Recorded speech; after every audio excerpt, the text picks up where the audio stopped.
my God, there's going to be so many. Are they euphemisms? Is that what they're called? Innuendos. There we go. What the hell is a euphemism? I don't even know. Let's get going.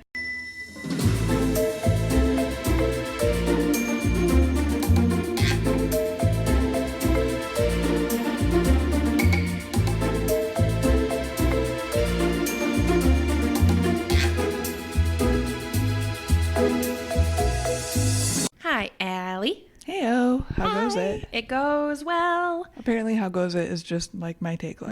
That is how you enter a room. I'm okay with that. You know, stick to what you know. Stick with what you're good with. Yeah. Hey, everybody. Welcome to Tabooze. Welcome. A podcast where we talk about topics society would rather we don't. AKA taboo culture. Yeah, we're here to give the big middle finger to not talking about them. True. I'm Celeste. I'm Allie. And we today are talking about something that personally have had a little animosity with and conducting myself to get to this point where we can have this conversation, but I'm really excited about it. Allie, do you want to guess what we're talking about today? Do you want to just guess? Just stab in the dark. Just stab. Stabby McStabberton. The evil beings that are geese. No. We could do a geese episode, but that was Well, that was a poor stab. I really thought anyway. all right. You did good. Round of applause to Allie. I tried. Today, we are going to talk about porn versus reality. I love this plan. I'm really excited about it. Your face It's betrays you. conflicting. I know my face is doing some weird things. I literally can feel it. I can feel all of the emotion on my face. But before we get into this episode, which is going to be porn versus reality, which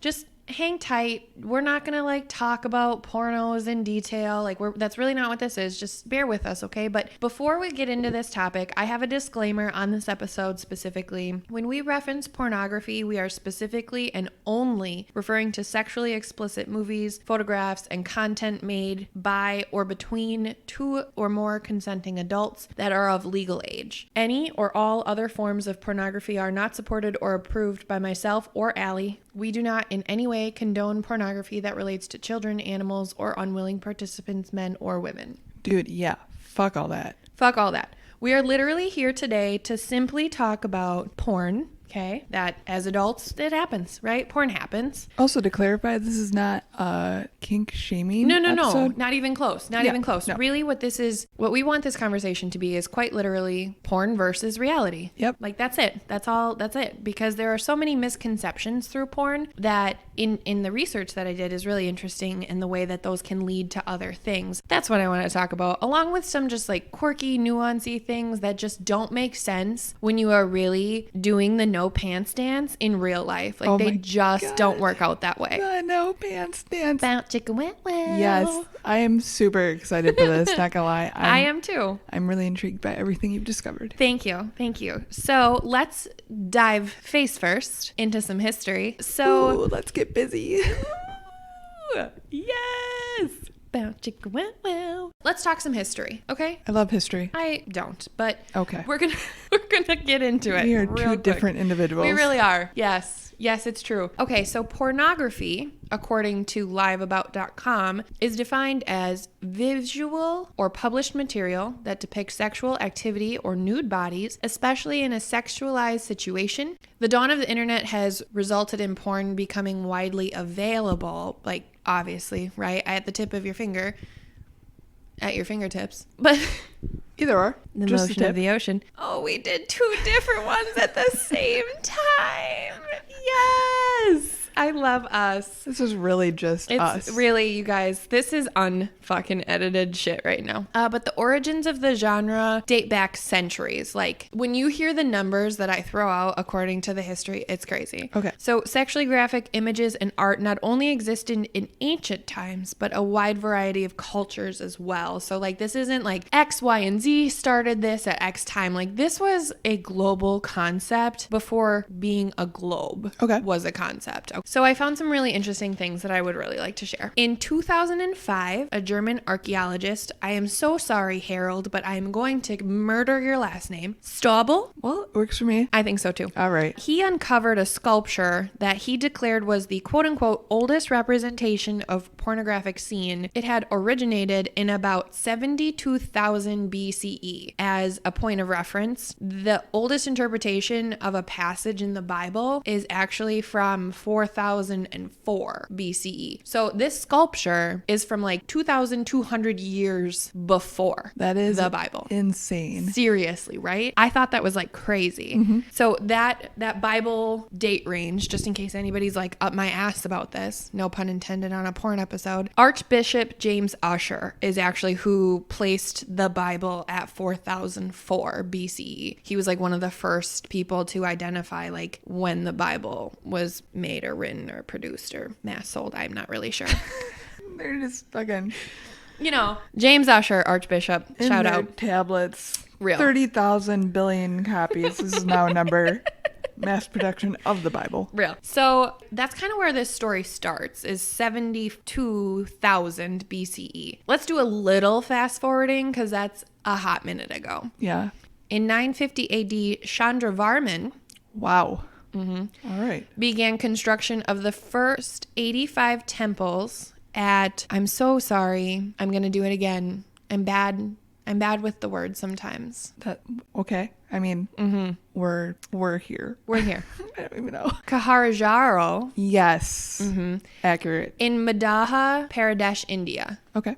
So somewhere in India, I'm so sorry if I said these words wrong. I really didn't mean to. I really tried my best. I But think they'll forgive us. somewhere in India, okay, these 85 temples were being constructed, deconstructed, reconfigured. I'm not really sure. Architecture is a weird art form sometimes. But these temples were known to be extremely intricate and often sexually explicit, including sculptures that covered the outer walls. These sculptures later led Western scholars to the erroneous conclusion that Hinduism was a sexually uninhibited religion. Huh. Interesting. I thought so too, which is so fascinating to me, especially in looking at Hinduism today, how all of their culture is so beautiful and so eccentric and right. Like I think about Shiva and I think about all of her beautiful goodness and all of the things that are aligned with Hinduism. And I'm like, I understand how that could be interpreted as sexual, but like that's not the intention of it. Like I already know that in looking at it, that's not the intention. But I thought that was really interesting. Yeah, definitely. So let's fast forward again.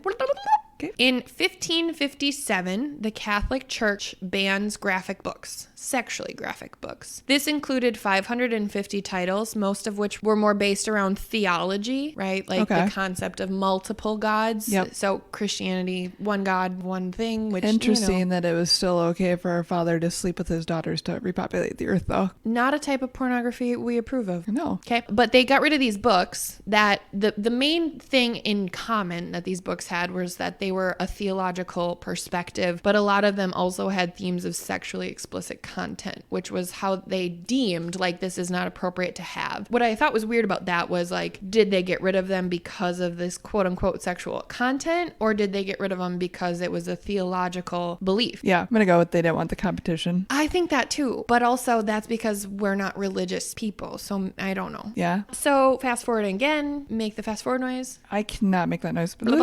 Oh, you did good. In 1748, there was a memoir that was released. It was called Memoirs of a Woman's Pleasure, written by John Cleland. Actually, that's a lie. I don't know that John Cleland wrote it. When I was doing the research, it just said he distributed it, which then makes me think that he wrote it because otherwise why would he have his hands on it? I also just need to call out that if a man wrote the memoirs of a woman's pleasure. In 1748. Okay. But let's be real. In 1748, women couldn't read or write. I agree. Like it would have been highly unusual Yeah. for a woman to read or write. I'm not saying it didn't happen, but like that was definitely a societal no. Yep. Okay. I agree with you though on the aspect of hardly believe he knew much about a woman's pleasures. But this was a sexually explicit novel, which was later published as The Life and Adventures of Miss Fanny Hill. British authorities pirated and redistributed the book at some point, and then it was banned in Britain and the US until 1960. Wow. I know. So this again, let's say this again. 1748, couple years, it's in the works, it's making its rounds, it's getting to the the British authorities and they're doing whatever they're doing with it. And then it gets banned until 1960. 1960 was not even that long ago. That is bonkers. I know, I thought so. So we're going to fast forward through all kinds of other shit, but because we're in the a lot of other things happened in this time frame, okay? Yeah. It just was too much to talk about. It was just so much. So the other thing that I found really interesting, actually, this is where it really started, where porn really started. Okay. That's what this was leading up to. In 1969, shout out to 69, yeah. Denmark legalizes pornography, and really the rest is history. I didn't even know this was a thing that needed to be legalized. That literally didn't even cross my mind, so. Yeah, real. Like you said, like, why would it need to be legalized? But then I also think about how there's loose interpretations of it, and also like it's just there's a lot of religious aspects, especially in that time frame. Yeah. That could have deterred porn from being okay. Plus it's like just a really weird concept, right? Like conceptually, go there with me for 1 second. Okay. Right, wrong, or indifferent, no matter your personal preference, just think about the idea of porn. Yep. Isn't it a weird idea to watch other people have sex? Oh, yeah. Like, that's a strange concept. Like, that's not something that I would just be like, oh, yeah, that totally makes sense to me, because it just doesn't. Yeah, I could imagine the first people being like, you want to watch this video of my wife and I? And the person, they're like, what? Doing what? Yeah. And I'm not shaming anything. I'm just saying, like, conceptually, purely conceptually. It's just a weird idea. Yeah, agreed. So I think maybe part of it, and then again, like I go back to the religious shit and people being controlling and weird and whatever, but cheers to Denmark. Woo woo, go Denmark. Cheers to 1969. Hey, hey. Hey, hey, hey. Like I said, I just wanted to share that. I think the other thing that I really wanted to talk about on a research side of it before we get into the reality side of it, because that's really where this conversation is going, are actually some damaging effects of pornography. Yep. Which premise of what we're talking about today, right? So all of the facts that I found all came from psychologytoday.com. So the next segment of information that I give you is all referenced from there. I will give specific references to different research documents and different authors that I found, but all of this information specifically is on psychologytoday.com. So there were four different studies that provided really useful information about how porn affects relationships and investigating the role of porn in sexual satisfaction, loneliness, and divorce. So those are the four pillars: sexual satisfaction, loneliness, divorce, and how porn affects relationships as a whole. Okay. So the first one that I want to talk about is sexual satisfaction. Okay. Per a study done in 2018 by Wright, Bridges, Sun, Ezell, and Johnson, they took 1,500 young adults and developed a more refined understanding of porn use correlated with sexual satisfaction. So overall, they found that the more frequent views equated to less satisfaction sexually in real life experiences. That makes sense. And yet, so interesting to me, because let's just stop on that one point and let's kind of talk about the reality side of it. Okay. Yeah. So the reality side of it is what to you? The more you watch porn, the less satisfied you are in real life sexual experiences. Yeah. It creates this false narrative of what a sexual experience is going to be like. I think that's fair, but let's just expand on that a little bit. Like, do you mean I shouldn't assume that every time a pizza delivery guy shows up that he's trying to fuck? What is that line drawn of I no longer expect this, or I do expect this, but I don't receive it in reality? Yes, all of it. So yes. Please don't make advances at your local pizza delivery guy. But also, there's so many things within porn that are so fabricated. For instance, women orgasming, even from vaginal intercourse, is so blown out of proportion. It's a very low number of women that actually orgasm in that manner, let alone... I'm going to stop you because that's a different point at a later time. Oh, beautiful. So find a new point. It's exhausting. It is exhausting, right? And muscle cramps and shit, and makeup does not stay perfect. No, thank you very much. It doesn't. And also it's hot sometimes. And sometimes you just don't, you just get tired. Yep. It's just, and not that you're not enjoying yourself. Sometimes it's just can we just take a water break? Yeah. Also, just a minute. Regardless of what Ben Shapiro may think, things are supposed to be wet. Real. And you're probably not supposed to have an erection for hours at a time. However long that video is, you should not have an erection that long. I'm pretty sure there's medical disclaimers on that. I really do feel like seek medical attention is probably part of their contract that they sign. Like, it's just not realistic, right? But then you go into this realistic experience, especially when you're developing and exploring your sexuality and trying to understand, which is another point, I'm getting ahead of myself, but you're trying to understand what you're interested in, what you want, right? But you're watching this video that is a very unrealistic, basically like how to. Although you get personal enjoyment from the video, which none of us are going to deny. I'm not denying. You're not denying. Nope. But at the same time, if I were watching that to learn something, I'm setting my setup for failure. Yeah. For people who are new to their sexuality, and I don't even mean like no matter what you identify as, just as you're exploring your sexuality, which is a very normal human thing to do, referencing porn on how to do that and how to be successful and how to give your partner pleasure or experience pleasure yourself. Like, porn's just not a good place to go. Yeah. And yet, it's the only place I can think of to go. I mean, there are probably sex therapists and stuff online, or there's probably other things online to look at, but it's less easily accessible and less obviously well known. I have no idea. So I don't either. And also, it's probably more expensive. Yeah. A lot of porn is free.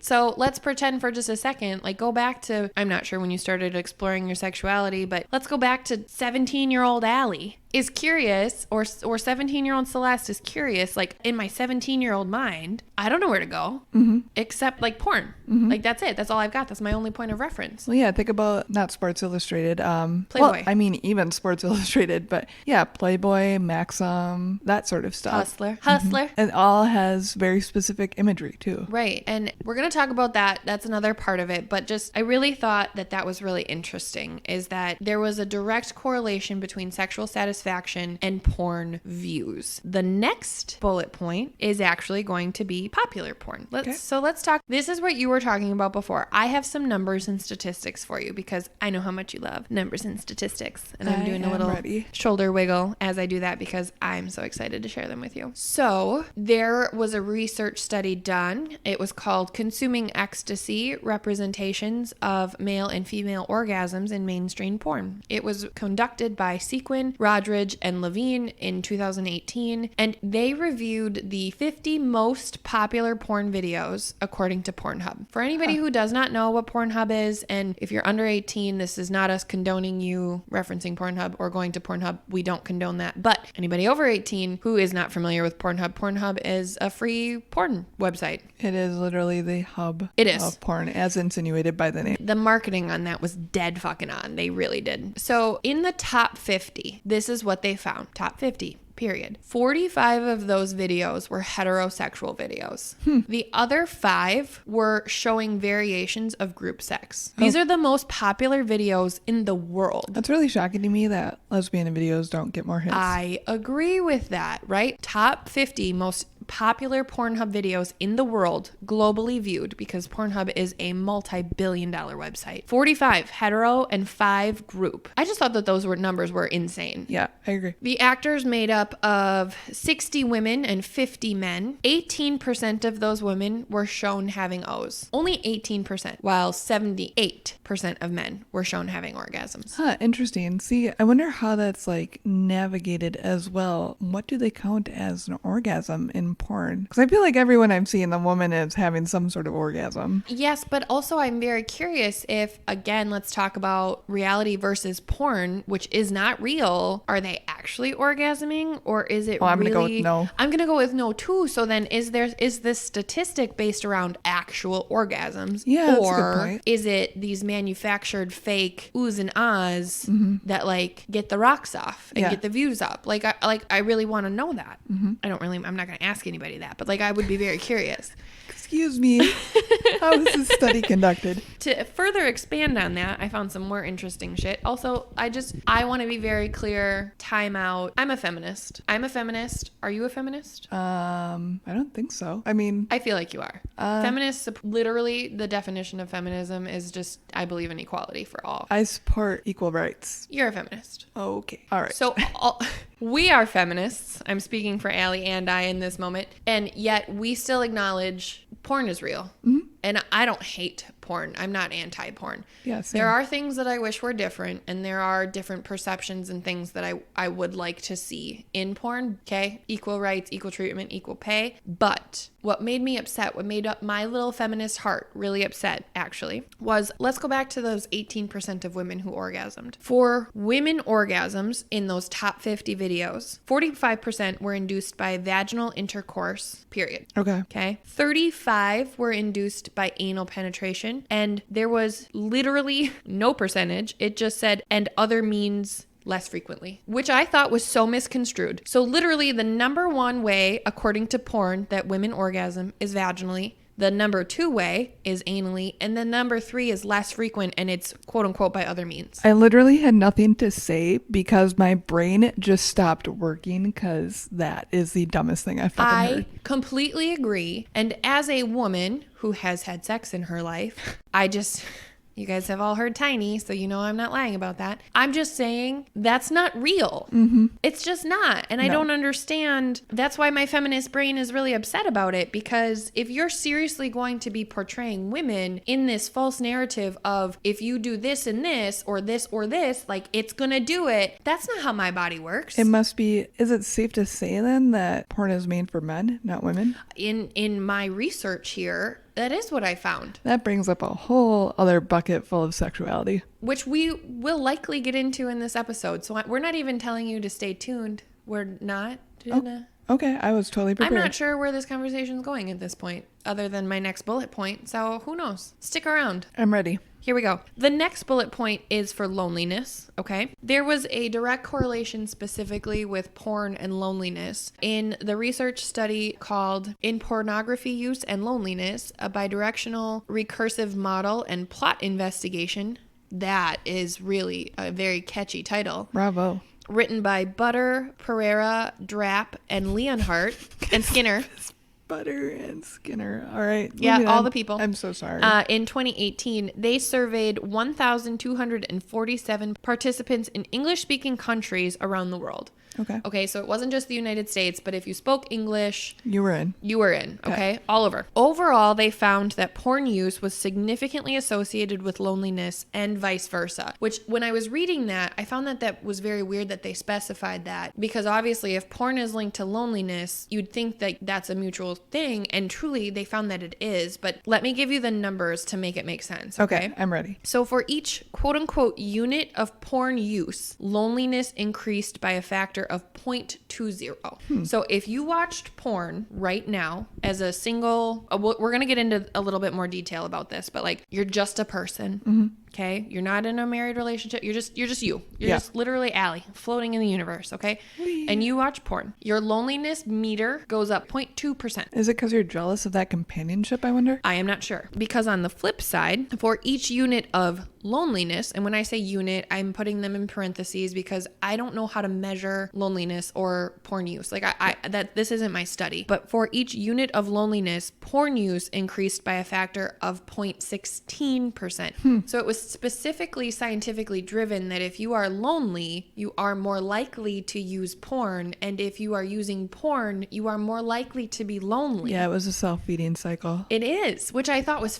fascinating. Like I really did, because when I'm not even gonna go there. I just thought it was fascinating. Yeah, I agreed. I really did. So this study also found that porn use is greater in men who are not in relationships. The authors discuss that porn use is directly associated with relationship distress, disrupted attachment, and strain on pair bonding. A direct quote from this study is, harm to relationships is due to porn's sexual script consisting of eroticism, objectification, promiscuity, and misogyny, which is on its face antithetical to secure attachment. I mean, I think that's fair if you replace porn with actual compassion. Yeah. Passion and like a real bond between people. Interaction was the word I was looking for. Socialization. Then it's not going to do you any favors. I agree with that.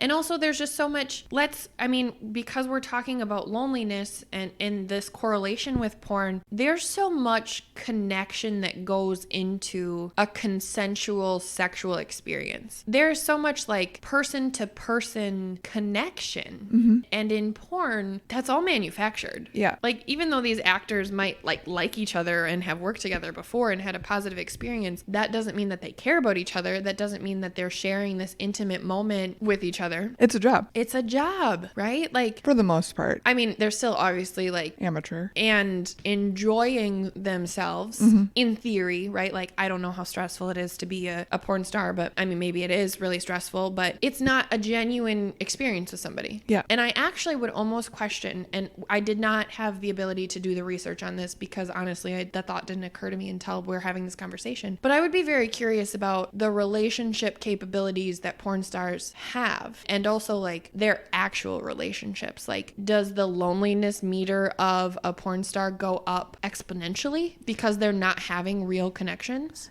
I've seen some interviews with porn stars where if they're in a relationship, it is a relationship that has set up expectations prior with a very specific individual that can honestly let that kind of work go. Because to be fair, a lot of us wouldn't be able to move past it out of jealousy. Not only that, but like not only the jealousy of knowing that it's happening, but then millions of people have the access to watch it. Millions of people have the access to watch my significant other With somebody fucking else. someone else. That would eat me alive. It would. Yeah. Okay, so thank you for exploring that route with me, because I honestly, like I said, I didn't do any research in that.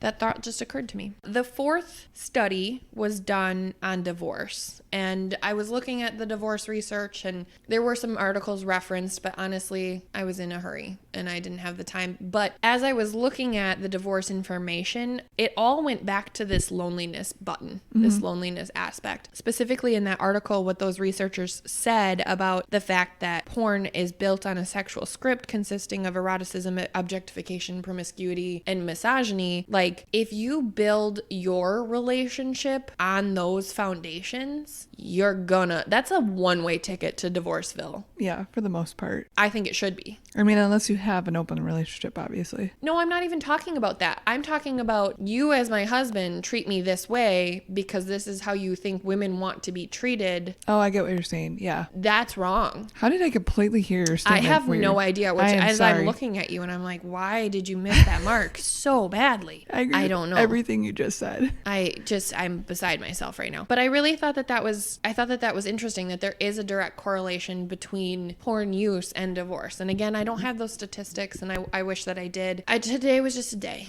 I completely understand. Yes. But what I wanted to lead that point into was less of porn use and more of just the expectation or your understanding of an intimate relationship if you're learning from porn, right? And there's just so many things that I have thoughts about. So I'm just organizing my thoughts. But I think one of the biggest things that I see a direct disconnect with in my experiences and in your experiences, just again, real people having real intimate moments, porn really fucks it up a lot. Yep. Like we talked about, like we just hit on briefly, like muscle cramps, and it gets hot, and like it's really also disgusting sometimes. Like it's just not. Yep. There's a lot of bodily fluids and So sweat many. And just like also trying to navigate somebody else's body and trying to have somebody navigate your body is just really complicated. And I think that this is also a direct correlation to the divorce thing, this is a conversation that I've had with my significant other. Let me share with you this conversation, because I think that this is where the divorce thing kind of plays in. Okay. So something that we were talking about as I was mentally preparing for this episode and trying to get myself there, and things that I knew I wanted to talk about were, what if it's bad? Like, what if you have a partner who is bad at something?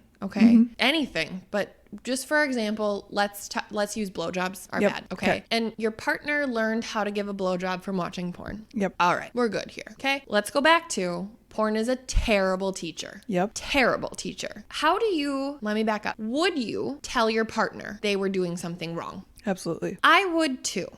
Okay. My partner, however, took the position that he would not tell that person. He would not tell that person. In fact, when further pressed about this topic, honey, I love you. Thank you for letting me share this story. When further pressed about this topic, he was telling me that at one point he was dating this girl and they really had only ever engaged in foreplay, and she gave the worst blowjobs, like the worst. He accepted 4 blowjobs from this woman and then ghosted her. And the only reason he did was because she was bad at giving head. And I'm like, why didn't you tell her? Why didn't you have a conversation with her? And he was like, I don't know, that would be offensive. And I'm like, it's offensive that you ghosted her because she was bad at it. Like, how is she gonna learn? I know, that's my thought. Like, Porn's not helping this. Porn's not helping this. But that could be said, I'm using his example because our answer is very straightforward and like, yes, I would tell somebody. But let's kind of just stay in this vein for just a second. So his position is that it's offensive. And how would you broach that with her? Like, how would you, I don't know her name. He told me, I don't remember. So let's just name her Betty. Let's name her Blue. Why is she blue? Because I don't want to use a real name. I don't want to use a real name because I don't want to offend anybody. Sorry if your name is Blue and you are listening to this. You're a good boy, Blue. Or girl. It's from old school. You're from old school. All right. Okay. So Blue has now been dumped. Or not yet. Let's back up. Blue has not been dumped yet. Okay. How would you tell Blue she needed to work on her blowjob skills? You're the man here. Oh, this is an interesting role reversal. I know. In the act. Well, gently guiding. So you would say while she was doing this. Yes. You would say, Blue, I would prefer you to do this. I would probably more manipulate physically while saying something felt better. Yes. And I agree with that. I do. That's the position that I would take too. But I also understand his position of not wanting to hurt my feelings. But wouldn't it hurt more to find out however many years down the road that you're not actually pleasing your partner? And that's what I think, which is where I come from in this divorce concept of, not where I come from, but where this divorce concept comes from is the primary source of divorces that are directly related to sexual dissatisfaction because partner A did not feel comfortable telling partner B, you are so bad at blowjobs. Yeah. Or anything, like anything. I'm in that mind space now. I mean, there definitely could be. I mean, sometimes there's just not sexual compatibility, but you also need to speak up when something's not working and see if it can be fixed. I agree with that. I do. And also like exploring things together. Agreed. Finding things that you both like. And that comes from being able to have those open conversations and saying, I really like this. What are your thoughts? And even if my partner were to say, I'm not really about that. Like to have a partner that says, I'm not really about that, but I would try it for you. Mm-hmm. Just like if my partner said something that I wasn't really about to say, well, I would try that for you. Agreed. Right? And it's an exploration together. So not only are you as an individual exploring your sexuality, but also it's really important that as a couple, you explore sexuality together. Agreed. I feel like that's really overlooked in this statistically proven divorce piece that is directly correlated to porn. Because in porn, they're not having that conversation of, I prefer when you do this, or that really hurts me when you do that, or that just doesn't do it for me. In porn, everything feels good. Everything apparently. works. And it works like very quickly. And it works for hours and hours and hours and hours. Yep. And I just don't understand. Nope, neither do I. And it's just not real. So something else that I want to talk about that's not real, and this just bothers me. This one is so petty. It really is. It just bothers me. Dismounting. Dismounting in porn is always graceful and beautiful. And there's no mess. And it's just like, oh, that was so fun. But dismounting in real life is fucking awful. I was like, what? You need a plan. Yep. You need an exit strategy we for that need to shit. roll this way. Oh, okay. Wait. You're slip. Oh, Please you're wet. move your leg. Now the sheets are ruined. Yep. Now we have to wash everything. There's such an inaccurate depiction of how two bodies that have now created all kinds of fluid that were glued together become unglued. I think it bugs me in general that porn is graceful, quote unquote. It is. It's okay. To that point, let's just, again, very objectively say, like, ignoring all of the misogyny and all the just weird and gross and all the things about porn. You're right. They are so graceful. In a sense, in a very weird, twisted sense, it's like an art form. It is actually. It's a form of art. It's entertainment. It's actors. It's an art form. We can call it that. I'm not ashamed of that. I don't know if I personally align with that, but I recognize it as that. Okay. But you're right. It is so graceful and it is so clean. There's also no weird noises except for ball slapping and moans. And like intentional choking or gagging or whatever. But oh my God, deep throat gags. Ugh, please stop. It happens sometimes, but not every single time. Ladies, stop it. I have such a bad face at you right now. Why? Because I'm personally offended by what you just said. Okay, well, you can delete that part. No, I'm not going to, because you're entitled to have your opinion. I'm talking about this noise.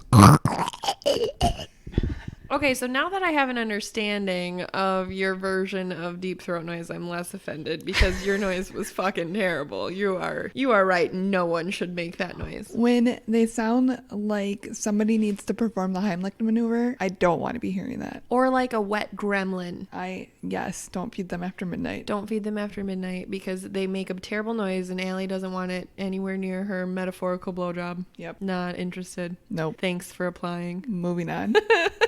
But there are just so many aspects of porn that just don't translate to real life. Like, also a huge thing. I can't believe I talked about fucking dismounting before I hit this point. The imagery associated with porn that is so inaccurate. Mm-hmm. Not a single one of those women have cellulite. Even the women who are like of normal size, and we're speaking about like actual porn, not amateur, not like I recorded this Snapchat and published it for a couple $1,000s on Pornhub. I mean like real porn. And I'm not discrediting anybody who makes their own pornography, and that's a thing that you and your partner enjoy together. Again, consenting and good things. Like, I don't give a fuck. But I'm talking about actual porn that was produced somewhere. Even the women who are of not 00 stature, they have perfect bodies. Yep. It's such a false expectation. Like, I do not look like that. Everything is airbrushed. Makeup. Eyelashes. Like, if I were to judge how I should look just by porn, I am not a woman. I agree with that. And that really subconsciously fucks with people. I can personally say it has fucked with me before. Like, it has created this almost self-deprivation of like an insecurity of when I am in an intimate moment with somebody. I can't tell you that I've never had that thought of like, oh, I guarantee you I don't look like that. Yeah. The image that I have in my head in this intimate moment as a woman, and I've had this conversation with my partner who would offer an entirely different perspective as a man, which I will share in a moment. But as a woman, I have this mental image in my head of what I'm supposed to look like as an intimate partner in a sensual situation. And my image is porn star. My image of what I expect myself to look like, beautiful and dewy and like hair flowing and it like my nails, like I look like a 10 out of 10. Okay. In my mind, that is not real. That is not real. It's just not. And I'm not saying this is not me hating on myself. I just know that isn't what real sex looks like. It isn't what real intimacy looks like. My partner loves me when I'm a 3 out of 10. Like, and I don't even think, again, this isn't me hating myself. I'm just saying my partner doesn't need me to look like that, but porn has made me believe that I do. Yeah, agreed. I think another super dangerous side of it is the glorification of certain appearances of genitalia. Yes. Let's talk about that. Men should not have to feel that their size makes them more or less of a man. If you feel insecure about your size or feel like you can't pleasure a lady vaginally, congratulations, there are other more effective ways. Welcome to the ranks of all normal men outside of porn. Let me just address this. Let's just, you know what? We're women. We're women on a taboo culture podcast. Let's just get it out there. Does size matter? If you know how to use it, no. I agree with that. And even if you are of a position that you feel insecure about your size, learn something else. Yeah. Learn a different trick, right? Like, I'm not gonna care. If you can achieve the finish line one way or another, like, please. Hell yes. I enjoy reaching the finish line in multiple ways. Yep. So if you have a bag of tricks, love that news. Honestly, if pleasuring your woman and getting her to the finish line is your goal and you're willing to do it in any way, shape, or form, fuck yeah. Size doesn't matter. Please clone yourself 1,000,000 times because we need more of you in the world. Agreed. It's not all about the dick. It's not. In that same vein, just because you have a big dick doesn't mean that you're good. No. It doesn't mean that at all. Like, because also, let's talk about, my boyfriend didn't know this. So for any men or women who don't know this, vaginas are just as different in size and shape as a penis. There are traditionally 3 different types of vagina, like internally. Okay, we're specifically speaking inside the body. This is how I learned this, and I found this information. There is a very shallow vagina, and this has nothing to do with tightness, which is a myth. That's not fucking real. Let's debunk that right now. Tightness is not a thing. You can make yourself strong. You can make your pelvic floor more strong, which benefits you and your partner. But like a tight pussy is a thing that you've created in your mind. Okay, men and women, you made that up. But specifically in relation to your vulva and your cervix, Allie and I share an OBGYN. Magic Hands would be so proud of us right now. Shout out to Magic Hands. Shout out Magic Hands. You are the best. We love you. He would be so proud of us right now for having this conversation. So in relation to your vulva and your cervix, there's a very shallow vagina, there's a very narrow vagina, and there's a very deep vagina. Those are like the 3 sets, okay? Obviously, there are, again, so many different interpretations of that because everybody's body is so different. But traditionally speaking, those are the 3 kinds that are like quote unquote typical. Okay. If you are a woman who has a shallow set vagina, your cervix is very close, you're never going to want to be with the dude with a fucking 12-inch dick. Ever. Nope. You're going to get 2 inches in and that shit's going to hurt you. Like really hurt you. Because for women, if you've never had your cervix hit, let us tell you, it hurts like fuck. No, thank you. And for men who have never hit a cervix, let us tell you, it's not fun. It's literally like jamming your cock into a wall. Hard pass. Some porn is terrifying where I'm like, why are you not running? You're internal bleeding right now. Obviously, I cannot understand that, but no, thank you. No, thank you. So really, what we're getting at here is everybody's body is different, and what you need to get to, what people need to get to as a whole, not even you specifically as a listener, because maybe you're there, and if you are, high five, congratulations, we're so proud of you. But for everybody else, get to this point of not worrying about what you bring to the table as far as equipment. Worry more about how you use the tools you have. That's really the important thing here, and that is not what is depicted in porn under any circumstances, and that really offends me. That I think is the most offensive part of porn to me, besides knowing the behind the scenes things about how women are treated and underpaid and objectified. And again, the feminist in me is very unhappy about those things, but also the depraved little mind that I have that enjoys porn is not offended by those things. It's a weird balance. One other thing that I find that's dangerous with porn, especially if it's male consumption that hasn't encountered a sexual encounter with a woman before. So like, are you saying like a virgin man? Yeah. Okay. I'm sorry, should have clarified, is what a labia actually looks like. I've heard men at a prior job calling a woman's labia roast beef. Yeah. Excuse the fuck out of me. As a woman who has been with women, let me just tell you, they look different. There's actually a museum, I guess you could say, or an art piece of different labias of women specifically for this reason, to show that everyone is beautiful and there should be no sort of judgment, stigma, hate against how anybody's genitalia look. And if you are somebody that is causing that sort of body dysmorphia against someone, fuck you. Take a flying leap. Yeah, but please. Actually not fuck you, like unfuck you. Also that. Not interested in fucking you. Nobody should be. Seriously. But I think that your point is really dead on. Like, I really do, because porn, the vaginas in porn, again, we're not speaking about real people who have submitted their videos, but like porn, those body parts are not real. They might be on that person, but that's not a realistic thing. Like, in having this conversation with my other best friend, shout out to Kelly, my girl. In having this conversation with Kelly, she brought up, which I didn't even think about, but I'm so glad she said it, because then I was like, oh my God, yeah. Butts, right?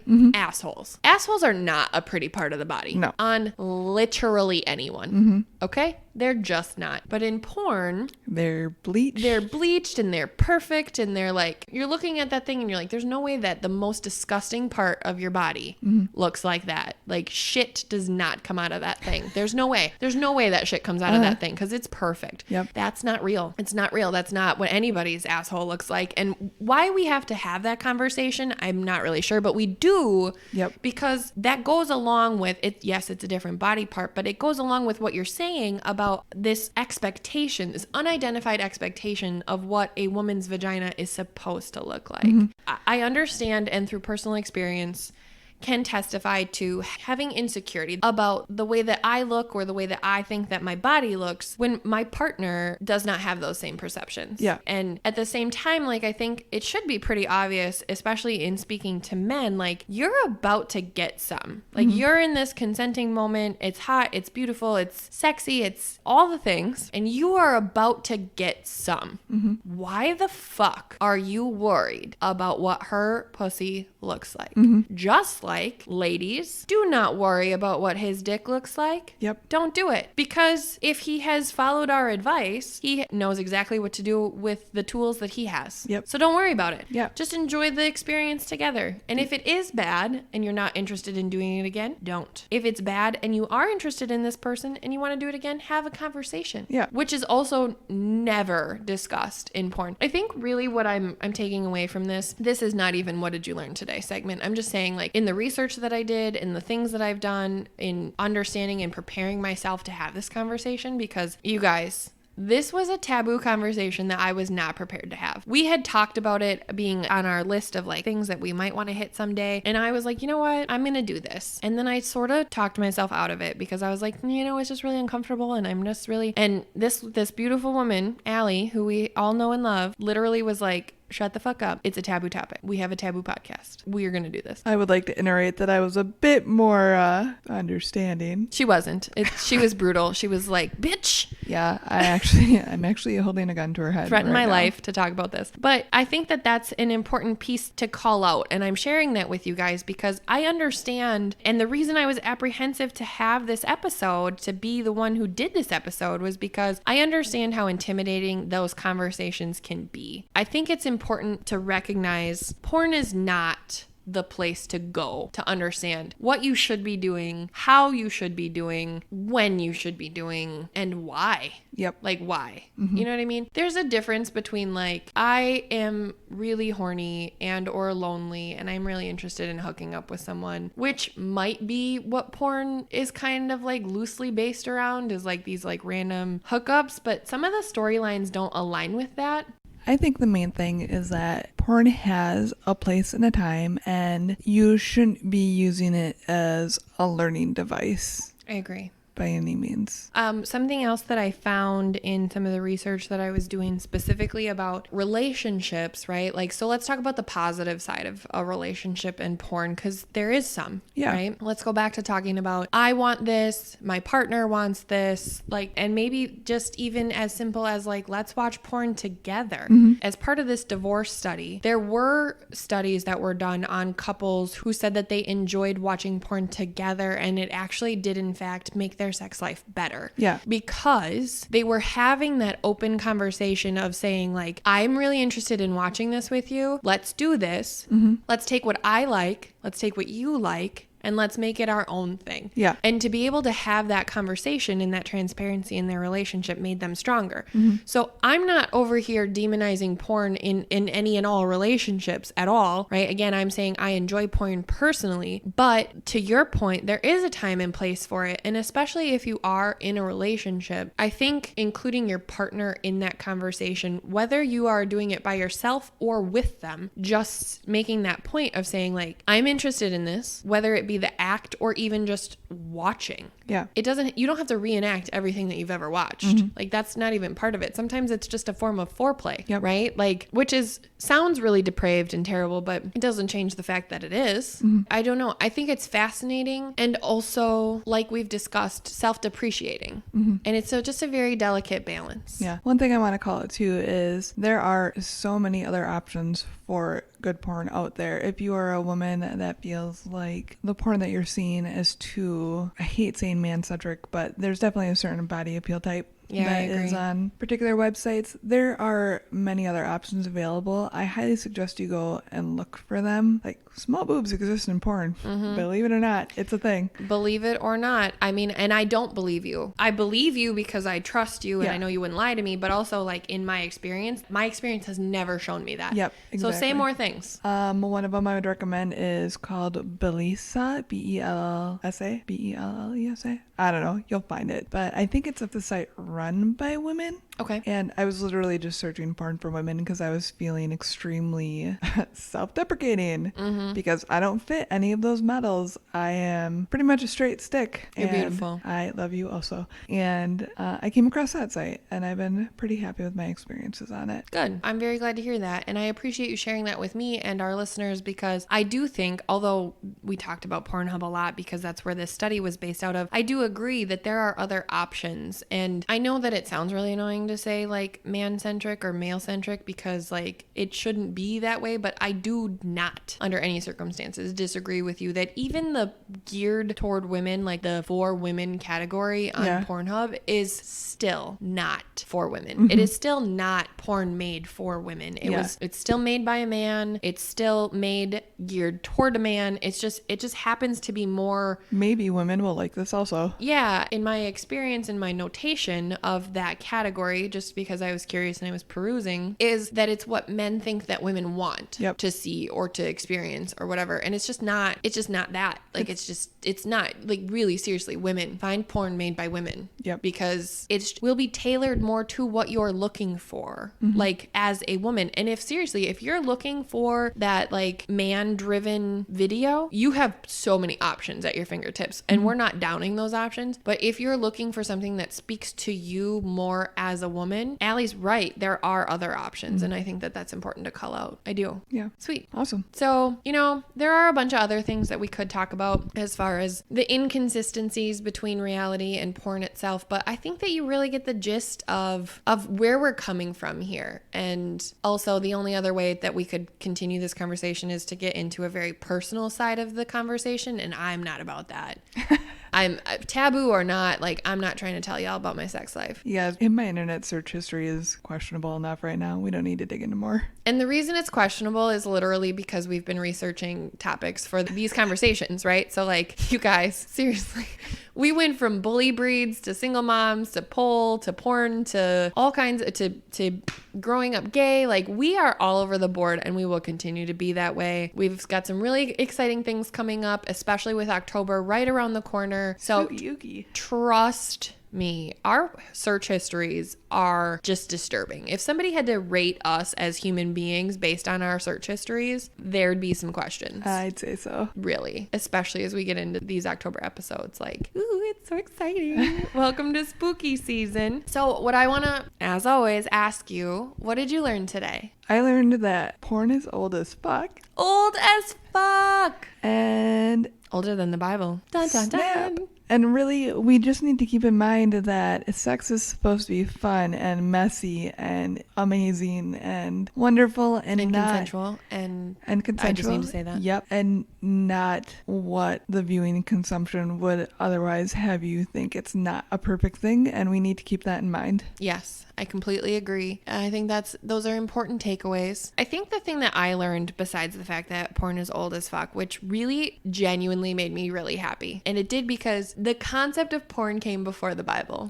Like, real talk. That's pretty fucking cool to me. So that was a really cool takeaway for me. But also, I think the other thing that I appreciated in this conversation that we've had, but also in the conversations that helped me prepare for this episode that I had, like I said, with my girl Cal and with my significant other Johnny, like it made me so much more aware of my expectation of myself as a partner sexually, and also the way that other people perceive experiences sexually. I think the only other thing that I want to hit on is going back to that concept of like, as a woman, I worry about X, Y, and Z going wrong, but my boyfriend in having this conversation is like, oh, I don't worry about any of that shit. Yep. I have no idea what you're talking about. That has never crossed my mind. I am thinking about A and B and not achieving C before you do. That's what I'm thinking about. And I'm like, no. What about this? And what about this? And he's like, no, you don't understand.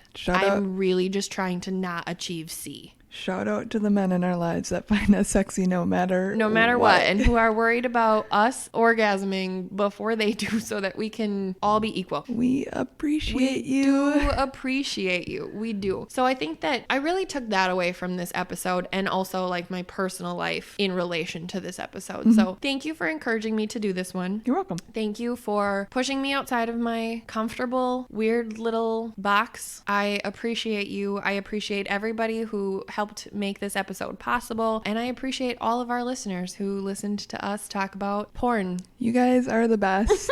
We love you so much. We're so grateful for you guys. We would also love to continue the conversation with you if you're up for it. We don't want your porn stories. No, please don't send us. Please don't. But No we would love to unsolicited hear. dick pics. We would love to hear if anything that we said today helped you with maybe some insecurities that you have, or men or women. Seriously, I want to hear about us helping men with their insecurities. Right? Please don't send us dick pics. For the love of fucking God, do not send us dick pics. But if we've helped you today, maybe understand that, like, as women, being very honest and very open with you, saying like your size does not matter. We want to hear that, right? That would make me smile. That would make me feel good. Ladies, you're beautiful. So Men, beautiful. you're awesome. So beautiful. We can say men are beautiful. Yeah, men are also beautiful. Yeah. I don't know. Beautiful is not a gender stereotyped word. I was trying to appeal to some sort of Masculinity. machizo. Machizo. Is that I don't even know if that's a word. Is that a type of Cheeto? I don't know. It's late. What? Men in your machizo. We appreciate you. You can send us those regaling tales. You can send us some things. Not dick pics or machizo. At taboozepodcast@gmail.com. That's TABOOZE podcast@gmail.com. You can find us on our socials on Facebook at Tabooze, Instagram and Twitter at Tabooze the Pod. We are officially part of the Twitter gang. Allie, I think we said this last week, but I'm still just so excited about it. Allie's in charge of our Twitter. Please tweet her. Please don't ever expect to find me on Twitter. I'm not going to do it. Please help. Help her. There's a lot of sarcasm going on. I'm probably going to alienate everybody. Tweet. We really look forward to hearing from you guys. We hope that you enjoyed today's episode. We hope you learned something. We hope that we didn't lose all of you in our weirdness. Oh, hey, we have a Facebook too. Did we say that? Girl, stop. Dude, I'm tired. It's past bedtime. I am in charge of the socials for this reason. Mm-hmm. Okay. Thank you for joining us today. We appreciate it. And brace yourselves for October. It is going to be a spooky month. It sure is. Wait, nope, never mind. Wow. Cut that out, please. Wow. I think I just started humming the Rick and Morty theme song. Wow. There's a lot happening there. October is going to be good. We have the whole month ready, not recorded, obviously, but we have it ready and laid out, and I'm stupid excited to tell you guys what's coming. So stay tuned. There might be some hints and things on our socials. Make sure that you subscribe so you never miss any of our surprise episodes, like our tiny taboos. I don't even want to tell you guys the cadence of our tiny taboos because I want them to be a surprise for you because they make me happy. Subscribe, share us, rate us. Yeah, please share us with anybody that you think could relate or would be inspired, or we can make their day a little bit better, because that's really the goal with this podcast. With our obscenities and weirdness and all the things that we are. All of the weirdness that we are, really. There's so much. Yeah. Also, if you could rate us on any of the streaming services that you listen on, we would really appreciate that. It helps with some algorithm or some shit, and it doesn't really matter. We just appreciate you. Honestly, I just like reading reviews. That too. It makes us feel warm and fuzzy, and I like knowing that you guys think that we're funny, because I think that we're funny. Allie's dead inside. It's fine. Yep. So anyway, wrapping up, we love you. Thank you. We hope everybody has a great night. And as always, do you be taboos.